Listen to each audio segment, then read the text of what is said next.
Guten Abend, welcome to Inbox. This is your... Yeah, no, I can't really... No, don't keep that up. No, I won't. That's what he always says. But yeah, welcome. This is Inbox. It's our special bite-sized podcast where we talk about pretty much anything. But right now, we're talking about something very specific. I'm Ben, he's Ed, you know that. And it's all about games that we're looking forward to in 2024. I didn't say 3 then, 2024. So we've got 3 games each that we're looking forward to. Just before we start that, are there any that you've missed? Well, not missed, but ones that didn't quite make those top 3, but you really want to give a shout out? Oh, there are absolutely tons. Give us a couple. Oh, Black Myth Wukong. Black Myth Wukong is one. So I would say my 3, I've got one very obvious and then 2 others that are indie games that maybe people might not know about as much or have heard of. Okay. But there are loads coming out this year of like major games that you will know about. Like Black Myth Wukong is one we played at a Gamescom, loved it. Can't wait to play more of that. Hades 2. Hades 2. We know but that's coming to early access. Like there's lots. There are I can't even remember off the top of my head. Yeah, but there are loads. Farthest Frontier, for example. Farthest Frontier, I played the early access of. That's going to come out, the main game, and I think that's going to be it's going to be one of the best kind of little city builders, or not city builders, but kind of town management growing. Yeah. What's it called? I don't know what they're called. Sim game, yeah. Whatever. So there's lots of really good games coming out this year. None that really, I mean, Hades 2 definitely is going to like blow you away. Metroid 4, that's going to be really big when that comes out later. Don't even suggest that. Do not get me excited. Final Fantasy 9 remake as well. Don't get me excited about that either. Okay. So, yeah, there are lots of potentially really good games, but there are also a lot of good games that might be short, there's a lot of the like big ones that are coming out, or not big ones, a lot of ones that are coming out that look like they could be finished in like 2 to 10 hours. Yeah. I think it's an interesting year in that, just as a sort of summary, we don't know what some of the bigger companies are doing. So Sony released Spider-Man 2 last year as their big exclusive at the end of the year. They haven't really announced much else. There will be something. So one of mine is an exclusive, even if it's not made by Sony, but they will have something, of course, but we don't really know what that is. Even Xbox, I mean, Avowed is coming out this year, and that's the next Obsidian RPG, fantasy RPG, which kind of looks like Skyrim, but smaller and pretty. Yeah. And that looks really cool. But apart from that, we don't really know much about what Xbox are doing. Nintendo have got a few things we do know about. We know the new Peach game, I think it's going to be good. New Switch. Potentially new Switch. And so I want to play the Peach game. I want to play the Paper Mario 1000 Year Door remaster. So there's a Luigi's Mansion 2 that's coming, but they're sort of smaller games. We don't know what's the next big game from Nintendo. So at the moment, when you look at games coming out this year, there are a handful of bigger games from sort of third-party devs, and then there's a lot of interesting indie games. Which would be really good is if we put maybe on the main podcast we do our like what we think is going to be like a little prediction of our top 10 at the end of the year. No, because I think something's going to come along that's going to be completely random. That's what makes it. Well, it will be utterly wrong then. That's what makes it fun. It's like, the beginning when Elden Ring DLC. That's the other thing. That's supposedly coming this year. DLC though doesn't count. Yeah, but it's more Elden Ring. Like, I'm super excited for that. Good for you. Okay, fine. No, I will. Dredge DLC or Dave the Diver DLC. Sure. Yeah. So anyway, it's going to be a good year. Every year is always good. There's never been a shit year for playing games. Has there? Tell me one. I'm sure a couple of years ago there was one that wasn't great. I mean, it's not great, but there's always something. There's good always to at play. least a couple of things that you're like, this is incredible, even if it's not like 2023 levels of like amazing games. No, but I mean, like, the last time I remember there being a really good year was 2017 when the Switch came out, and it was Zelda, Breath of the Wild, and Odyssey, PUBG, things like that. PUBG, I love PUBG. Get that. Shall I start and get the really obvious one out of the way? Go on. So it's a game that a lot of people are going to be looking forward to. It is a PlayStation exclusive, but not made by Sony. The Last of Us Part 2 remastered. No, that is coming out this year. I know, that's why I said it. It's a game that I think is going to be the most wanted by a lot of people, and it is very much by me, and that is Final Fantasy VII Rebirth. Oh, do you think that'll be number 1? I think it stands a very good chance of being at the very least top 3 at the end of the year. Maybe. I mean, look, it could end up being a complete disappointment when we finally play Be a it. glitch fest. Who knows? I'm excited about it because Final Fantasy VII, the original, is one of my absolute favorite games. So I have a love for the series, but I have a love for 7 specifically. I replayed it over Christmas, so I feel like I'm like up to date. I'm also currently replaying Remake. So again, I'm kind of fully in the zone of like I'm preparing myself for Rebirth, and for Rebirth the game, and I just can't wait. It's the next part of the story after Remake. I'm excited to see the open world because that's something that obviously wasn't in the original. The original has a world map and then areas. This is a fully open world and fully explorable, so I'm really excited to see how that works. I'm excited to see how they're changing the story because they appeared to be setting things up in Remake of veering off the known path from the original. So I'm intrigued to see what they're going to do there and how they're going to change it. I'm also very intrigued to spend and looking forward to spending hours chocobo racing. Yeah, you ride those cocks. Because the gold, I'm going to skim over that. The gold saucer is the sort of theme parky, casino-y type area in 7, which obviously a lot of people know from 14 as well. And it's got all these mini games. And in the original, it's kind of cool, but they are adding a lot more to it this year. It looks like chocobo racing is more involved. And there's loads of new mini games that they're adding in. And another thing that the original 7 didn't have, but 8 and 9 had, and 14 has, is a card game. And they're adding a card game to 7, which I don't know if that's a gold saucer thing or if that's a worldwide Is it going to be brand thing. new or is it going to be a copy from a previous one? No, it's brand new. It's called Queen's Gambit. And it's a similar kind of thing of you collect cards and you have to place them on a grid. But it's its own idea. It's got its own rules to it. And again, I don't know if that is something you can just go up to random people in the world and start playing. I know some people were disappointed with 16 that it didn't have the extra mini games and weirdness. They're going all in on that for Rebirth. So that's why I'm super excited to play it. I can't wait. Brilliant. The one I'm looking forward to, very, very obvious. Thank goodness you're here. Is it that obvious? Well, no. But tell us about it's it. the most Yorkshire game in the world. You are, I believe, a salesman or something like that, and you're thrown into a world. This is a very cartoony 2D drawn art world, and it's just full of very northern humor. And I believe that it's just going to be. It's not a stroll playing game. You know, what they're called, the Walking simulator. walking simulators. I think it's going to be more like one of those, but you just go and play the game for the experience. A And the narrative game. The experience of being a northerner. And there are some slight little Well, why do you need to play challenges. this then? I don't, but it's my culture, Ed. It's nice to see your culture being represented in a video game. And looks like we're getting it. Are there any other Yorkshire video games? Yorkshire Gubbins. Yorkshire Gubbins was great. Yeah. There must be There needs to be more. games set in Yorkshire out there. There should be more. I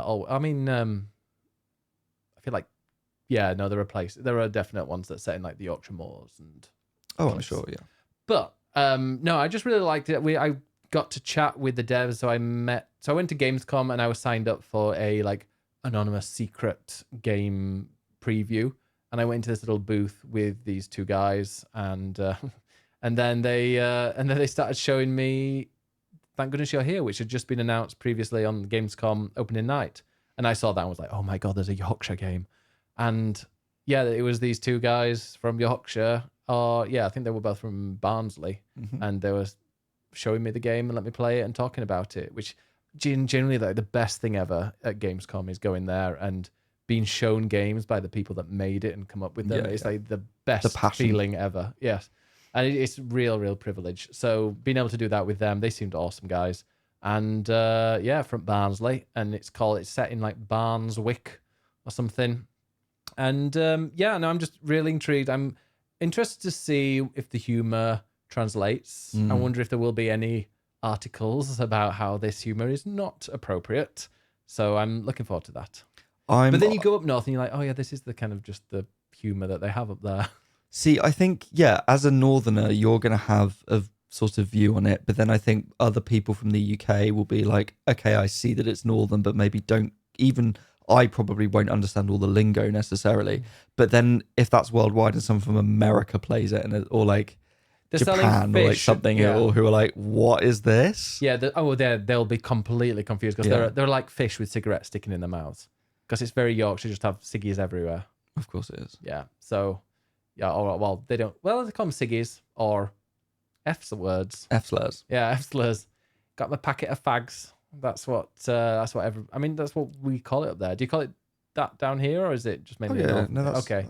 That's a UK. Okay, thing. I didn't know if it was a northern, like mainly up there, but yeah. So I'm intrigued I cannot wait to see the reception of it and to see people getting offended about it, and then other people telling them they shouldn't be offended by it and all that. I'm sure that will happen. There'll be some discourse.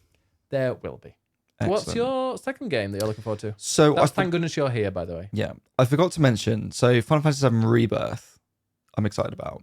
There's another Final Fantasy game this year, which isn't in the three I'm talking about. Crisis.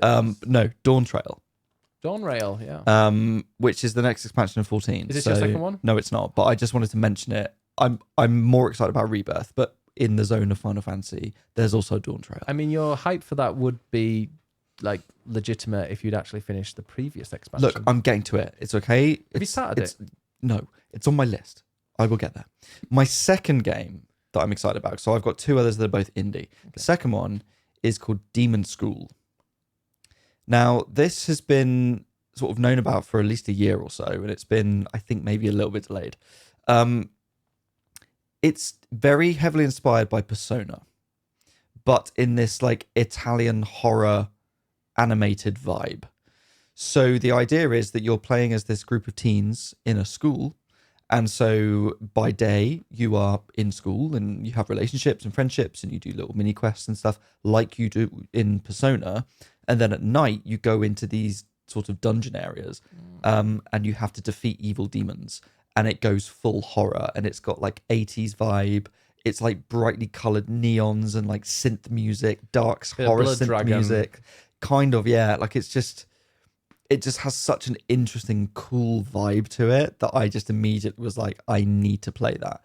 And I love an RPG. I do like Persona 5 a lot. So this has got that Persona vibe. Obviously, Persona 3, that's another one game coming out this year. And Metaphor, Fantasia, that also looks great. Just go Google games. There are loads. We did a short because we were like picking 3 games. You've mentioned about 16. I know, but there's loads out.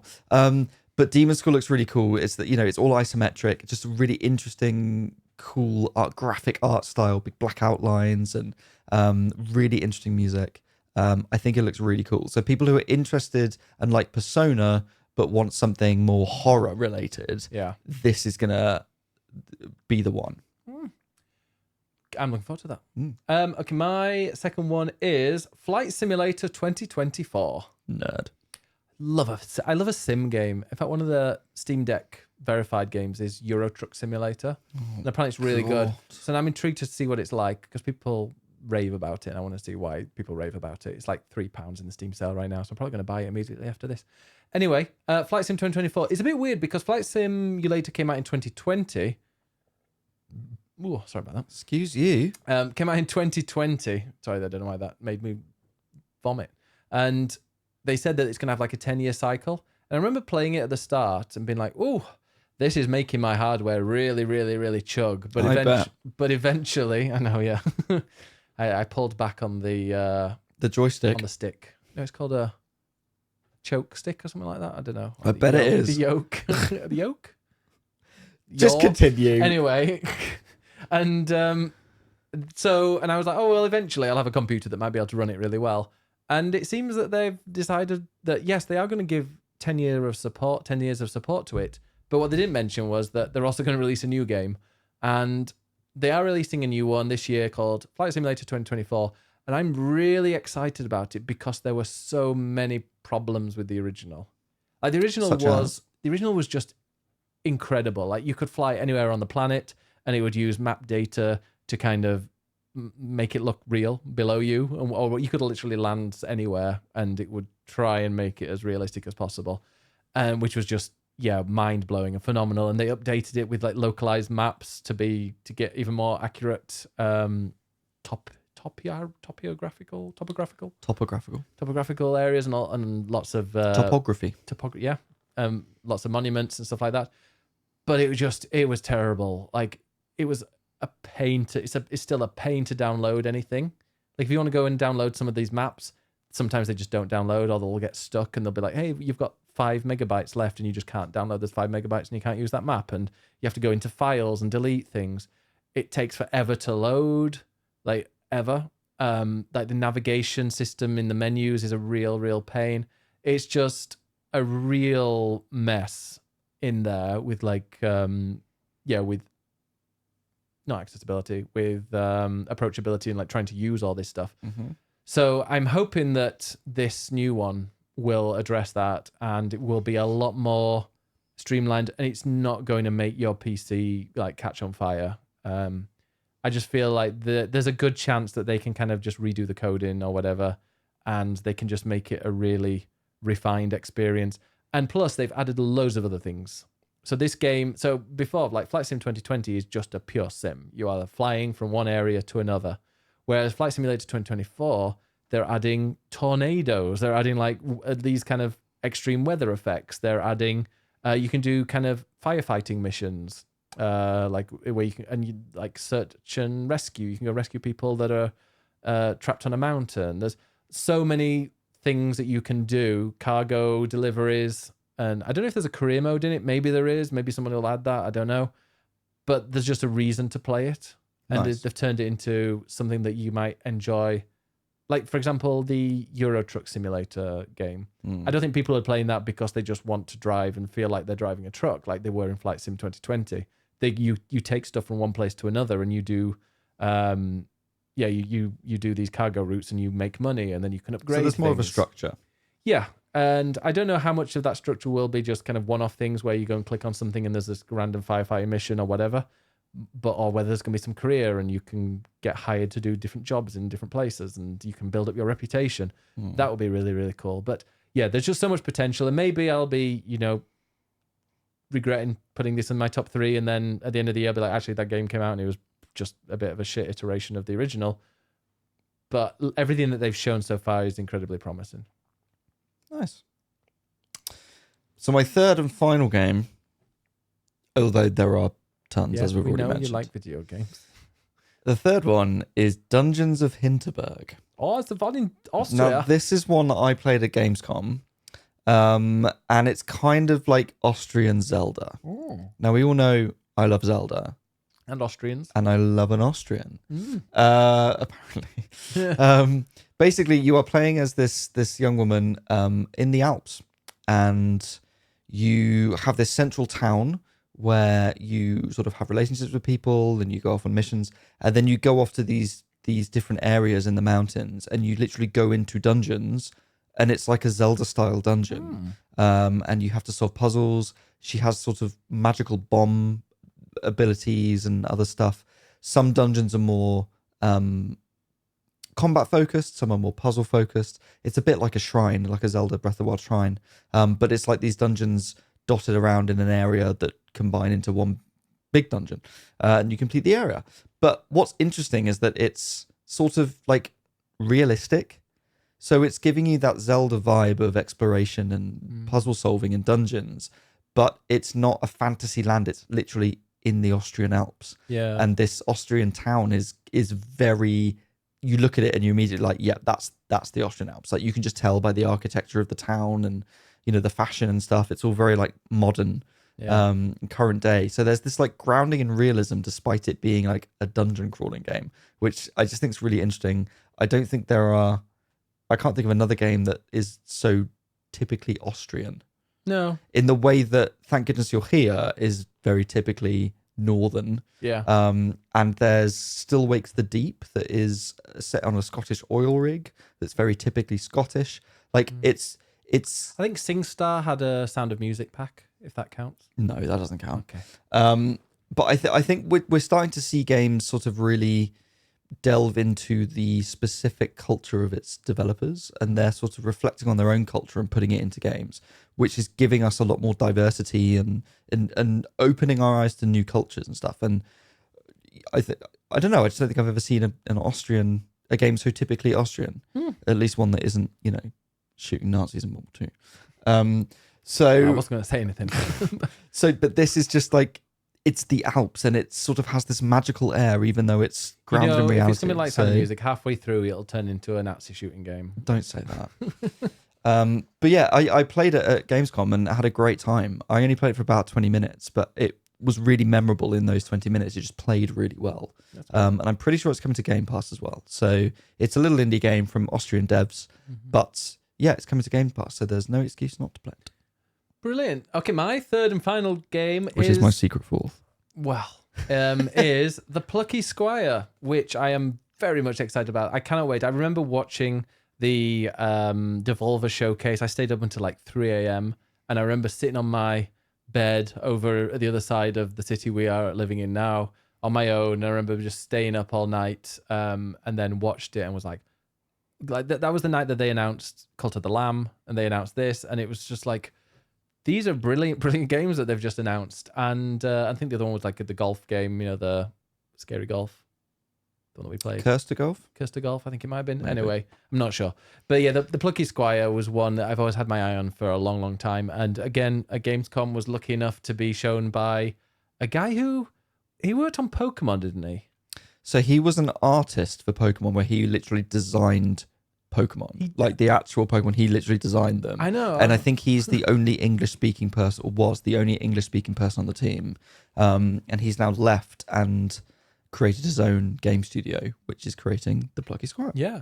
And he was there playing the game and showing us it. And it looks incredible. For those of you who don't know, it is a game that is, you play as a character in a book, as a Plucky Squire, and you have some teammates. But then you play through this story by leaving the book and going in different places in this person's, like it's a child's bedroom or in a study. And then you jump back in, and it's a lot of puzzle solving by thinking outside the box and how you can. Outside the book. And there's even like puzzles with letters. So you have to take words off the page and put them somewhere else so that it makes something else. And like Baba is you. So it's really cute. It's beautiful. It's quite short. I believe he told me it was like 3 to 5 hours, or about 5 hours. And it just looks really innovative. And I love that style. I say it's innovative.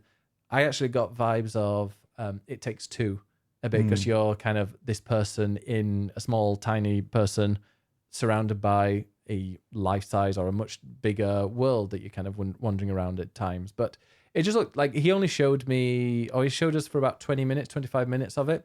There is, again, like with Thank Goodness You're Here and also the Plucky Squire, I don't know if any of yours, I can't remember. We do have, if you go and check out on YouTube these games just type in Biggest Bennis, Plucky Squire, Biggest Bennis, Thank Goodness You're Here. We have some kind of gameplay that people can watch. Maybe not Thank Goodness You're Here, but for the Plucky Squire. Pretty much, there's about 10 minutes of gameplay that we've got on there that you can watch us play. Or watch us talk about while we are talking about it. So yeah, I'm really looking forward to that and being able to see it being played and seeing the characters and how very like characterized these characters are. Like they've got very strong personalities, but immediately like this person is very unsure about themselves, and they are really, and they make comments all the time about how they're a nobody and they're a side character. Like there's a character that I'm with, and she made a comment being like, yeah, I've already read the book, I know I'm a side character, I'm not that important, but then can you change that outcome? And it's really clever. It is, and I think it's gonna be a very clever game, and I think people are gonna really, really like it. Yeah, it's very stylized, it's very cute. I hope it's not too twee. I think it's quite difficult as well. Yeah, and it's got platforming and combat and puzzle solving, different styles of. There's like a turn-based combat bit as well. Yeah.